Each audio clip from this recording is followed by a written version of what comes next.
చూసారన్న నాని గారి Paradise glimpse? చూసినా భయ్యా, బాగుంది భయ్యా. ఏం నచ్చిందన్న మొత్తం గ్లింప్స్? ఏదో హిస్టారికల్ గా ఏదో అప్పుడు జరిగినది చెప్తారనుకుంటున్నాం. సినిమా బాగుంటది. జరిగిందంటారా అది ఫిక్షనల్? జరిగిందచ్చు కదా.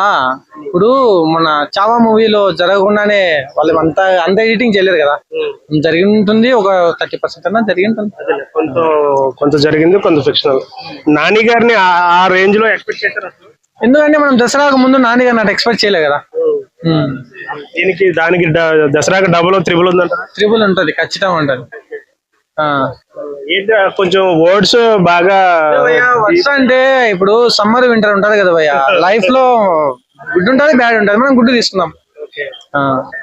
సినిమా అనేది మెయిన్ మీడియా ప్లాట్ఫామ్ కదా, అలాంటిలో ఎంత మరి అలాంటి కొడుకు అది అని చెప్పేసి అంటే భయ్య చిన్న విషయం చెప్పంటావా? ఇప్పుడు RRR మూవీ ఉంది, అందులో జూనియర్ ఎన్టీఆర్ అది ముస్లిం కు వాళ్ళకి సంబంధించి క్యాప్ పెట్టుకున్నాడు. అందరూ ఏమన్నారు, గోండు జాతికి సంబంధించిన వ్యక్తి కదా, అంటే మా మతాన్ని కించపరుస్తున్నారని ట్రోల్స్ అయినాయి, న్యూస్ అయింది, పెద్ద న్యూసెన్స్ అయింది. అప్పుడు మూవీ ఇచ్చినాక ఏమైంది, ఆయన పేరు అత్తర కాదు, వాళ్ళ గూడెంలో ఉండే పిల్లల్ని విడిపించుకొని పోనీ ఆ క్యారెక్టర్ లో అక్కడ ఉన్నాడు. ఇది కూడా సినిమా చూద్దాం, చూసిన తర్వాత చెప్దాం. సో ఈ మధ్యన అనిరుద్ధ్ మ్యూజిక్ అంటే ఇంకా అసలు ఎక్స్పెక్టేషన్స్ ఎక్కడికో పగిలిపోతాయి. ఇప్పుడు ఈ ఓజల దసరా మూవీలో మనం ఆయన టాలెంట్ ఏంటని చూసాం. అసలు ఎట్లా ఉండబోతుంది అనుకుంటా? పూరా మాస్ గా ఉంటుంది.